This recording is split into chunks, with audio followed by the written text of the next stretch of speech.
guys, this is Dreadnought2, and I thought it would be fun if I showed you guys how to build dreadnoughts like I have been doing for my custom campaign depending on the demo.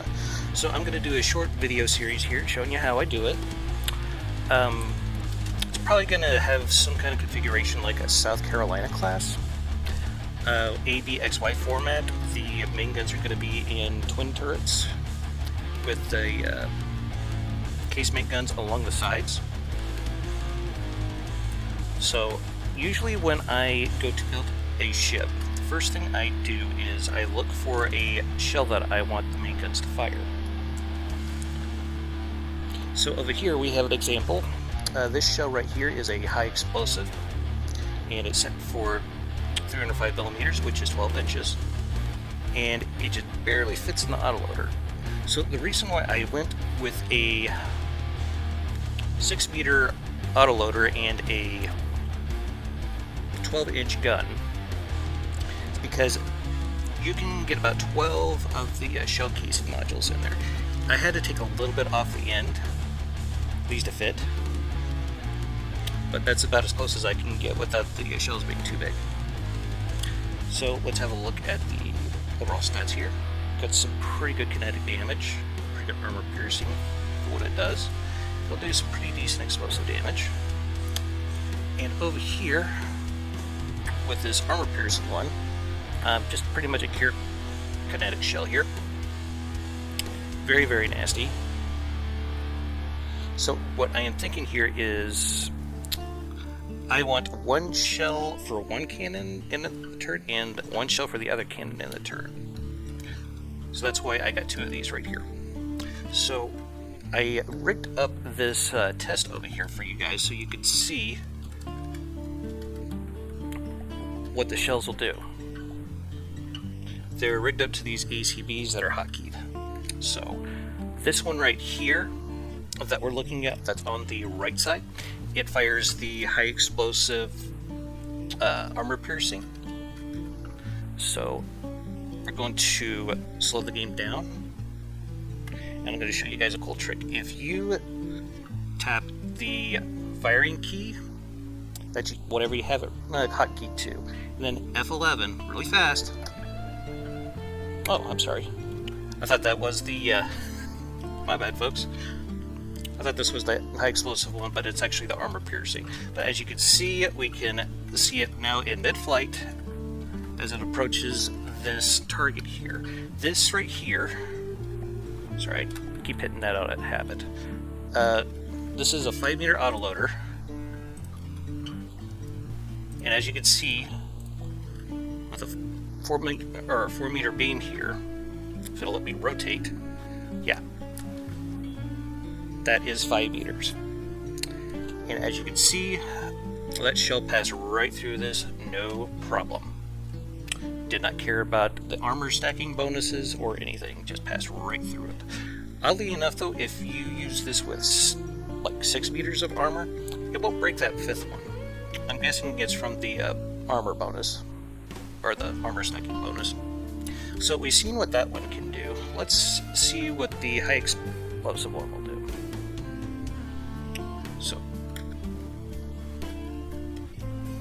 went right in there, and it took out 3 metal beams. That's pretty good, honestly.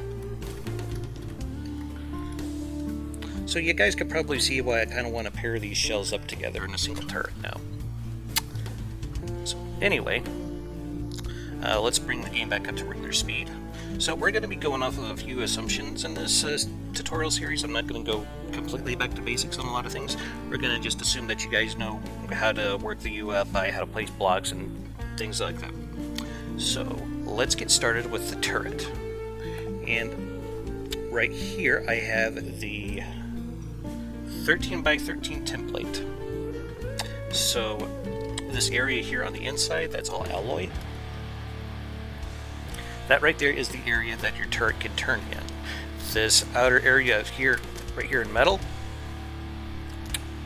that is just to let you know where the boundary is. So if you happen to like build through it or outside of it like that, the turret will not turn whatsoever. it has to be within this alloy area.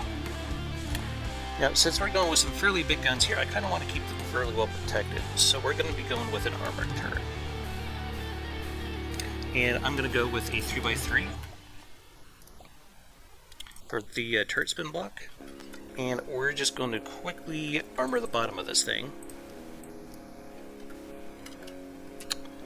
So we'll have an idea what kind of area that we have to build within. Like so.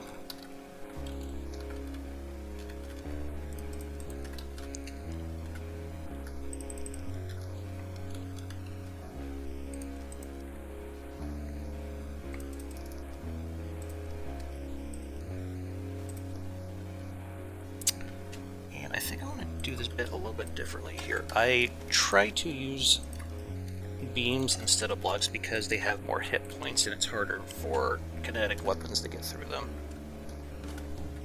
Alright, so now we can do this and now we got an idea of what our turret is going to be looking like.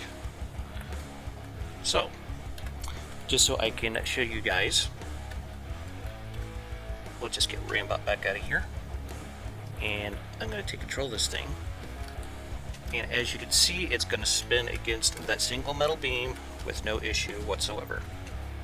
And just to reiterate my point, we'll go ahead and fill the rest of this out. You'll see why later.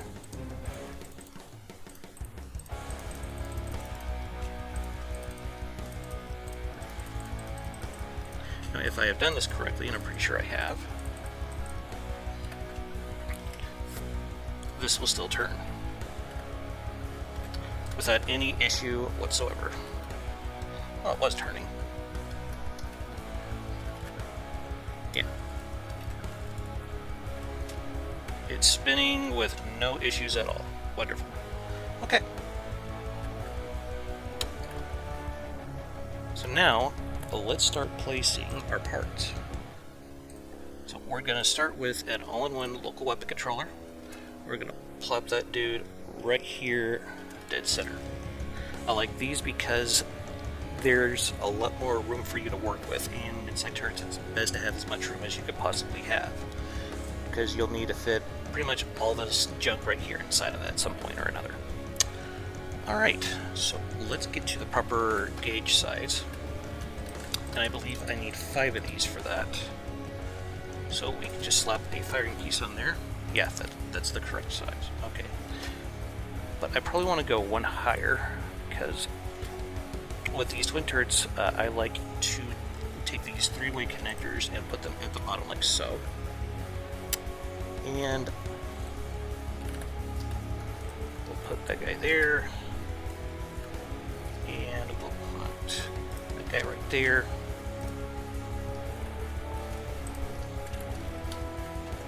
And these guys right here, these 4-ways, I'm putting there like that in case I might want to try and run some cooling like up and down this area right here and right here.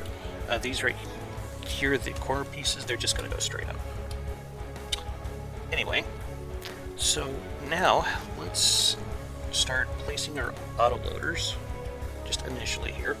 We're going to put down our mirror line, and we're going to take these all the way up to here and start adding the clips. Now, we're not going to build for optimal efficiency here. This is just the way that I like to do it. If you want to do it a different way, that's completely fine. This is just the way that I prefer to do it. There's all kinds of optimization that some people out there could probably do this, but this just works for me. So the idea is we're going to want to try to get the same number of autoloaders as in clips on one side as we do the other. So that's why we're starting out like this.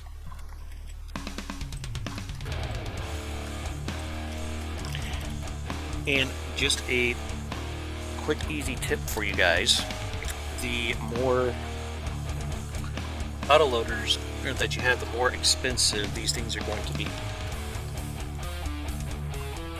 So try to use clips if you can, but only if they're going to connect to an adjacent autoloader, because then you won't get a faster loading bonus from it. Okay. think I want to do that,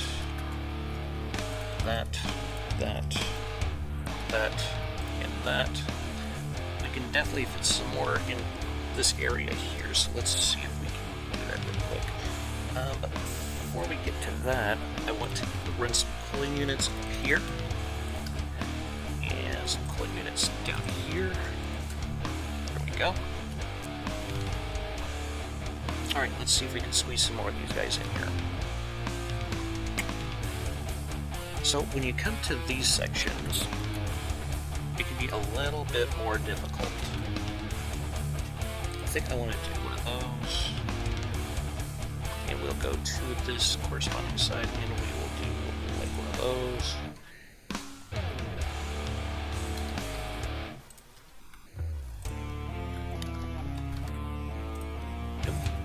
There we go.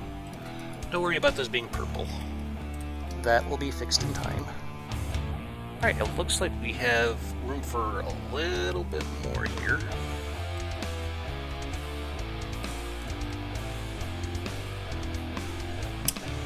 Yeah.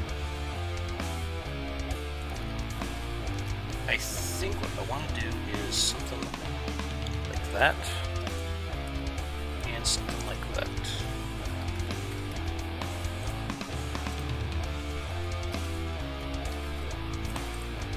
Now you can see that we have some gaps here and over here. Those are completely fine. Don't worry, we'll find something to shove in there at some point.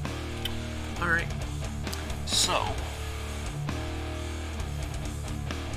what we're going to do next is we're going to grab some cooling vents. By the way, if you guys didn't know this, if you are building something and you just want to change the block and there's a button close to it, you can just hit R and grab whatever. That's something that I do like just to save time. Anyway, we're going to bring up this turret neck a little ways. And we're going to start connecting our coolers. How do I want to go about doing this? I think I want one of these and one of these. And do something like that. Something like this, just to connect all those up. I picked up a lot of these tips from a YouTuber that was very, very proficient at this game. Goes by the name of Fan. Very good stuff on his channel.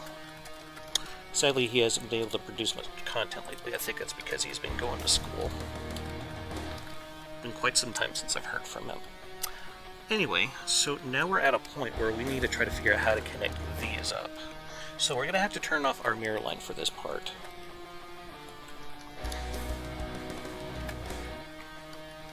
So let's see, I want to grab, I think we'll go with this three-way splitter here. And do one of those. And over here we're going to do something similar, but it'll be on the opposite side, like catty corner to the one that we were just at. Okay, so now I want to do one of those and one of those, and that end's done.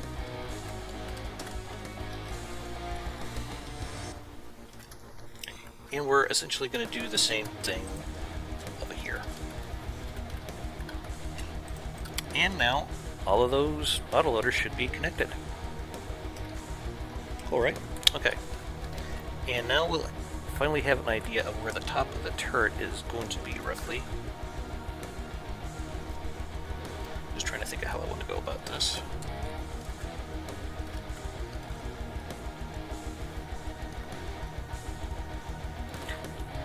Well, remember those gaps that I was telling you guys about?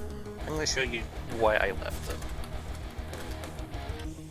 We're going to go with a three-way splitter there and there, and put that in that there, and that in that there.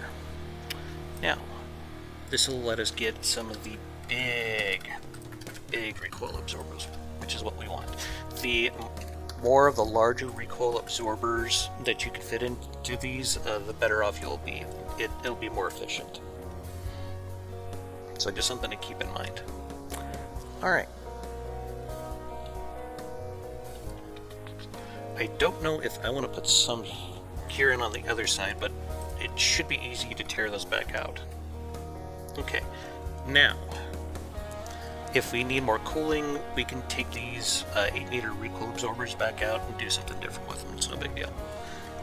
Now, down here on the bottom part, see all these autoloaders and clips, and there's nothing connected to them, aside from the cooling units and gauge increasers, of course.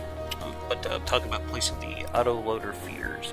So the way I do this is I make sure that this bottom bit is completely enclosed, and then I grab the input feeder, and I look straight up, and I hit the F key. There, now they're all placed. Great way to save some time. So we're going to take one of these. Oh wait, I can't connect those yet. Never mind. We'll come back to that. I think these need to come up one more, and we'll put some 3-way splitters up here. Now we're just going to put the firing pieces in, but this is just so we can have a look at the stats on this as we work. I'm going to go ahead and put the settings in, like so. And we're going off of the assumption that you guys know how to get into these parts of the UI. If you have questions about how to do any of this, please let me know down in the comments, and I'll do my best to answer them. Okay. Oh, I goofed somewhere. Since these are red down here, that means that those clips are not connected. Fortunately, it's a really easy fix, and I can show you how to do it. I think all I did is I had them turned in the wrong direction, which that's, like I said, very, very easy to fix. So we're going to go ahead and grab the 6-meter clip. We're going to come all the way down with it, and we're just going to replace it. And I'm assuming it's the same story over here. So we're just going to, bam, just like that. Alright, so now we have 2 independent guns, and they are both filling the inside of this turret right now. So I'm going to go and load up the type of shells. Like so. I want to make sure I know which one. Okay, that one's the armor piercing with solid warheads. Okay, so these ones will be the HE. If you just hover over these little tooltips here, you can see what kind of shell it is. And it looks like, yep, okay, we're all good there. Okay, so let's see what kind of stats we got on these. Cooling limit 21.6 RPM, and we can do a maximum of 25.8. So it looks like we will need some additional cooling. That's not too awful bad. So here's what I'm going to do. I'm going to go ahead and put the mirror line back on. We're going to put some 3-way connectors there. And we're going to add some more coolers here. That gets us to 23.5. Let's add a few more. That's 24 RPM. That is 24.4. We're getting warmer. Where else can I add some? Actually, here would probably be a fine spot. 24.9. 25.4. Perfect. No, not quite. Never mind. My bad. Okay, now we're perfect. Or at least as close as we're going to get to it. Okay, so I think what we're going to do here is I'm going to add some more of these. This will have a fairly high rate of fire, so it will need to do the reduction of the recoil very, very quickly. And that's why we're putting these in.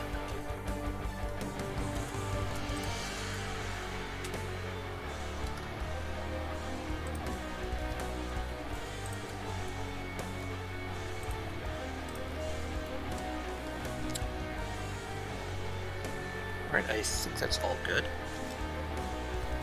And now we're going to grab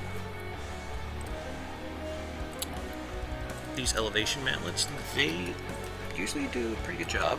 I have those turned the wrong way. There's not really any good indication telling you which way is up on these, so sometimes you have to just go in and rotate them manually.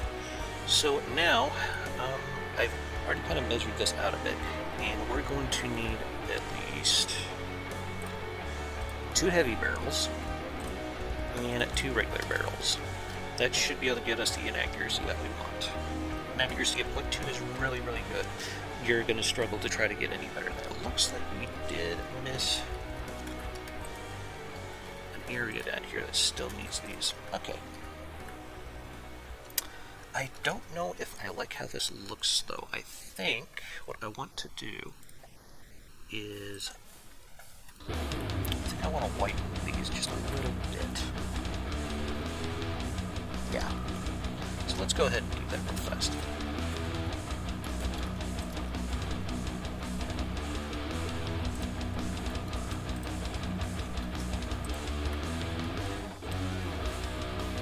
And we'll just copy the settings of these firing pieces onto the new ones. And we will delete the old ones.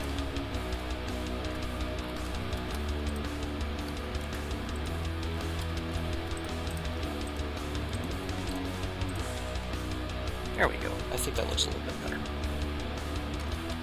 Alright, so now we got those in place. Make sure that this thing can still spin.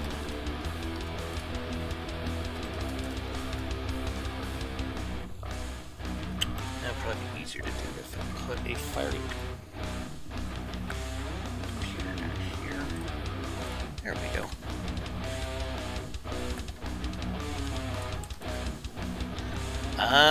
Okay, I fudged. Actually, this is not such a bad thing. This is actually a pretty good teaching opportunity for you guys. That's what we'll call it. So, as you can see, I have put this gun on backwards. It is not a big deal, and I'm about to show you why.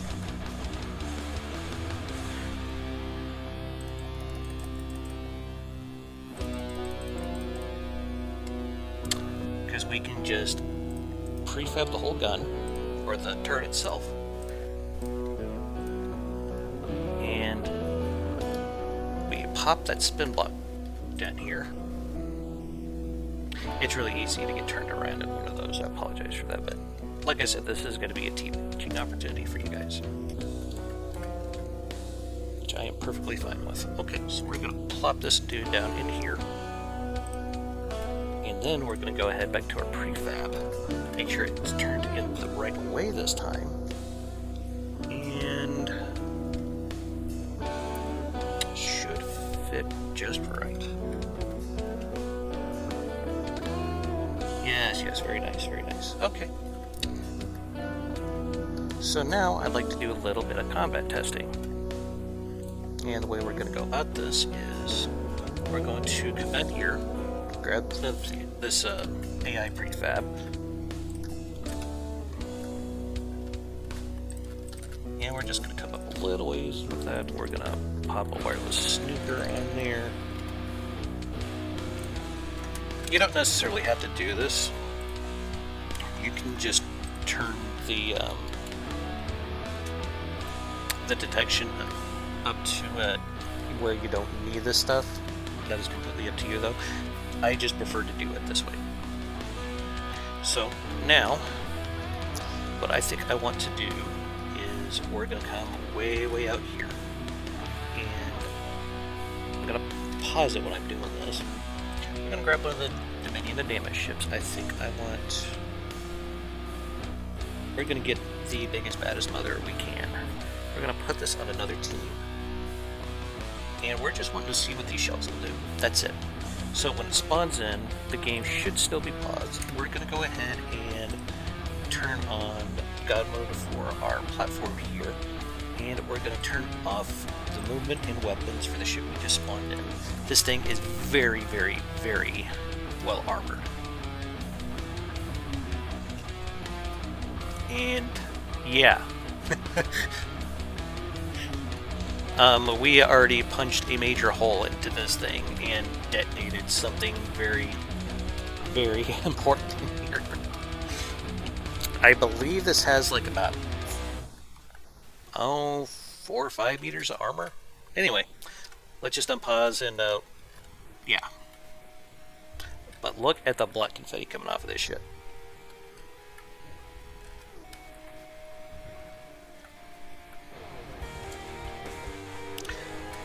I think there might have been an ammo storage over here. I do tend to put those in the bows.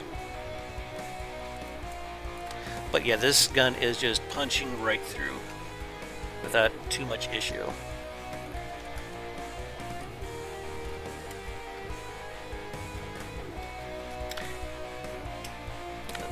That's 1, 2, 3, 4, 5 meters of armor that just went through.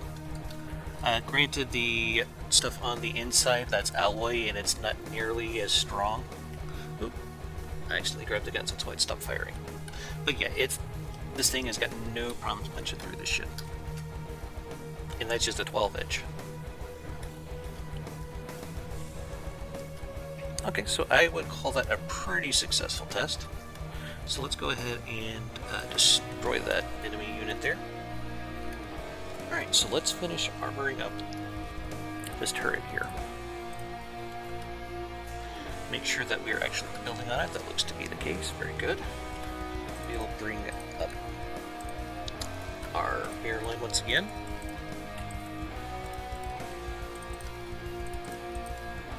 There we go. Alright, so we're going to put one of those there, one of those there, 2 of those there, and 2 of those there.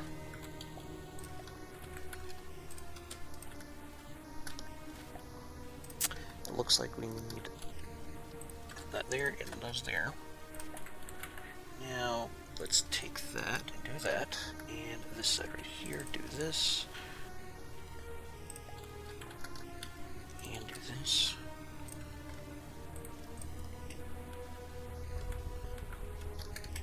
Actually, yeah, let's use those because they'll have some more hit points if we use full beams. Okay. And do that and that. Remember, one of the things that we're trying to do here is maximize the amount of full-sized beams here. But if you can avoid doing it with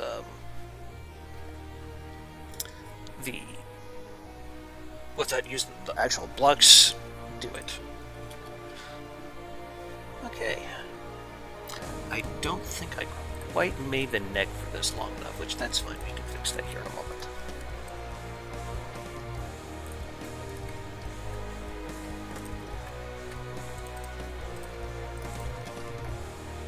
Oh, there is one thing I forgot to test for. We want to make sure that this thing has enough recoil absorption. So where it says inaccuracy 0.2, that should never change. That is if you choose to do it this way.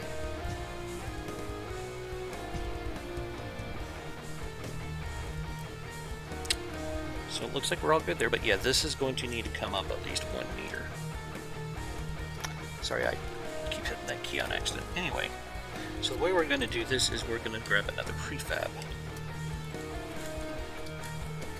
Now, if I were making this for the campaign, and I was doing battleship grade weapons, I would probably do the, I'm trying to think of how to word this. The armored part of the turret, I would be using heavy armor for that. And I would probably be using some surge protectors since that's now a necessity. But we're not here to reminisce on poor decisions by the devs. No, we are just here to build a ship. So one of the reasons why I'm putting a gauge increaser here is that it's cheaper than a cooling unit. By like almost half. Yeah, the gauge, the cooling unit's like 2.5 times more expensive than the increaser. I'm sorry, that'd be 2.25? Anyway, you guys see what I mean here. So now we're just going to go back here into the prefab mode. And we're going to grab this whole assembly once again. Make sure that it's all lined up correctly. There we go. I'm about to explain why I did that like I did here in a moment. So right about here is where the top of the turret well, or barbette as some people like to call it, is going to go, where I just place this 4 meter beam. This right above it, that's where the deck is going to be. And this right here, that's where the bottom part of the turret is going to be. Actually, I probably could have gone ahead and gone with that and still been fine. Let's see here.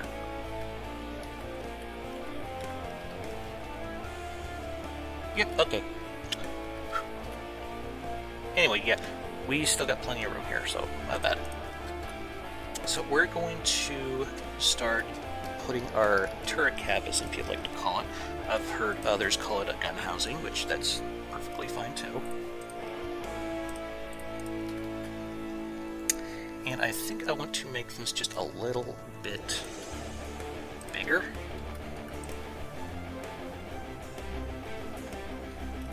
Because I want to put some detection in this.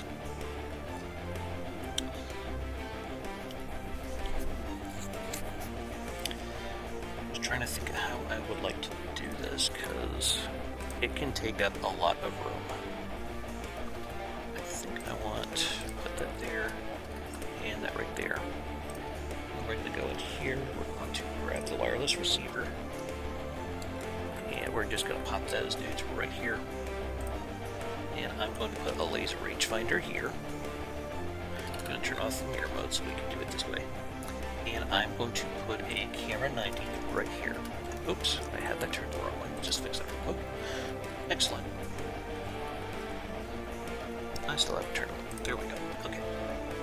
So now we got that installed. Now we need to give them some protection. So we're going to go under decoration. We're going to grab the metal porthole. And we're going to come out to about there with it, I think. Yeah. And that should give us our detection. So now, let's start. So let's do that about there. And I think I want to move this all back like one block. So we're going to rip all that out. Whoops. There we go. I want to give these just a little bit more protection, so we're going to add another porthole to that. Okay.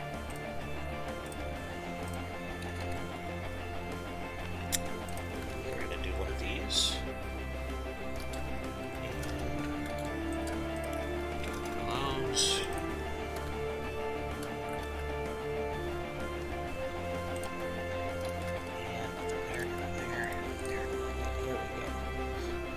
Further interesting looking turret, but that's fine. So now we got all this area here. We're just going to fill that in with 3-meter beams. That should give this back area a lot of protection. To some people out there, this configuration would be called a bullpup, which essentially means that you have the firing piece recessed back into the turret. That's to help protect it, because without that, the gun system is basically worthless. And we got these heavy barrels here, because that's going to hopefully prevent shells from coming down this barrel and just wrecking this thing. They're still going to get knocked at every now and then, though, so that's just something that's going to be pretty much unavoidable, fortunately. Alright, so we're going to plop that there, those there, and those there. Looks like I fudged on this side here now. That's okay. Just stick that guy there, and put our laser rangefinder right there. I don't know if I like how this looks, though. I think I'll make a few adjustments here.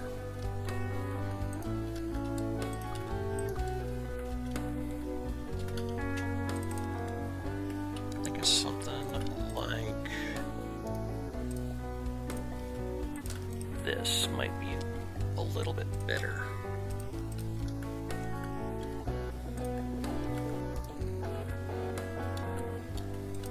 I think I can live with that a little bit better. Yeah, okay. So now I'm going to cover this up. We're not going to do anything too crazy with it.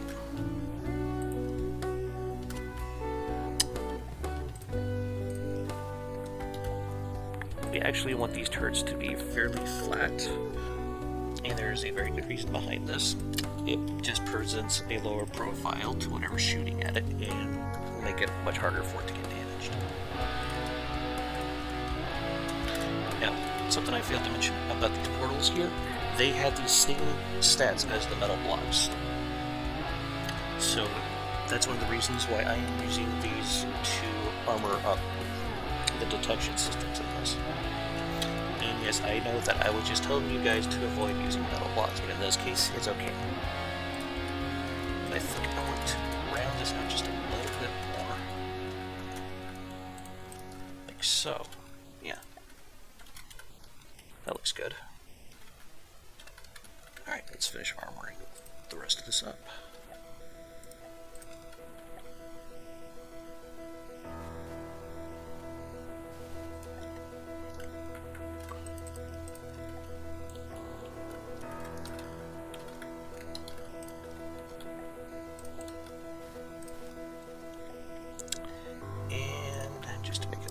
Interesting, I'm going to do something like this on the back.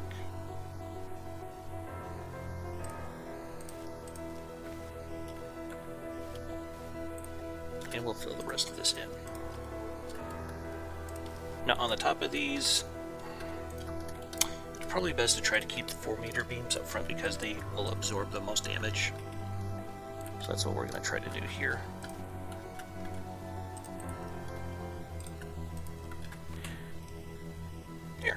We can also add some additional detection back here because we have this nice big armored area here in the back.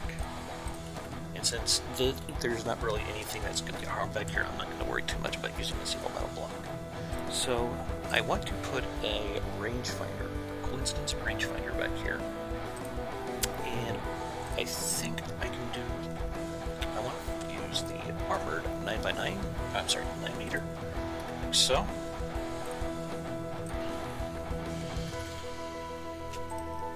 Go. So now let's try to make this look a little nicer. So we're going to keep the mirror line on, and we're going to do some decoration work. So let's hit Control X. We're going to come up here. We're going to grab a metal slope 1 meter, and we're going to move it just over here a little. I accidentally hit, okay, sorry, the 1-meter metal. And we're going to roll that into position like so. And we're going to apply with mirror. And we're going to copy all. And we're going to paste those settings into this block right here. And there, now you would never know that we have our detection equipment in there. But now, we gotta do something with these guns here. So what I like to do, and you guys have probably seen me do this several times already, is we'll go into here, and we're going to add a decoration onto the barrel, and I'll do a sphere. Usually it worked pretty good for this. Spheres, you might want to do like 2.5 scaling on the left and right, and the up and down. Don't worry about the wireframe there, that isn't a very accurate representation. I'll show you what I mean here in a moment. And we're going to apply it with the mirror. And now we have our melons. I don't know why it does this, but it'll always screw up the second one. There is a way that you can fix it real quick. I'll show you.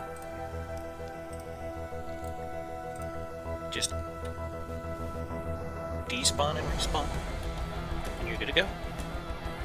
And now we have a very nice turret here.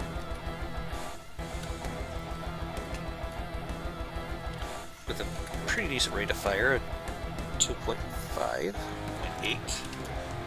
So, just for funsies, I'm going to spawn in. I think we will do a Kingstead. It's usually a pretty good target. We'll set it up to about 2 kilometers. Like so. And go ahead and spawn that guy in. So let's turn off its firing and movement. This is just for testing purposes. We don't need it to go anywhere. Shoot back right now.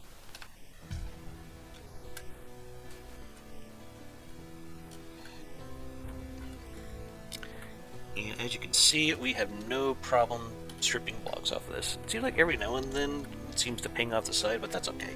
We haven't put any fuses in these, and they probably really don't need them.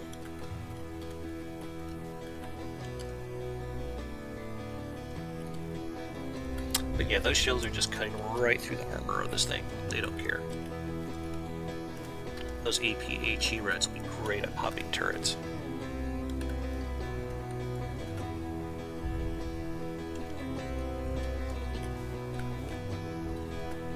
We got some amazing blood confetti coming off of this guy. These should be going fast enough to where a Lambs is going to have a little trouble with them, unless it's just like a stupid good Lambs.